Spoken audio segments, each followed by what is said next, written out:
سرخط خبرها. میزبانی کابل از دور بعدی نشست گروه کاری روند دوحه. معاون دبیرکل سازمان ملل در دیدار با سراج‌الدین حقانی این موضوع را مطرح کرد. همدارنګه د اسلامي امارات او نړیوالې ټولنې ترمنځ د رغند تعامل او د واقعي شرایطو په رڼا کې د همکاریو د پراختیا په اړه خبرې اترې وشوې.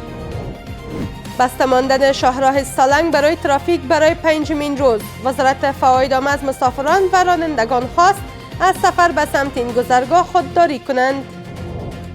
ادامه برگشت مهاجران افغان از کشورهای همسایه. روز گذشته بیش از 2000 مهاجر از کشورهای ایران و پاکستان بازگشتند. و واکنش ها به مرگ یک پرستار در میناپولیس امریکا. معاون رئیس جمهور پیشین امریکا این رویداد را دردناک و شوکه کننده دانست.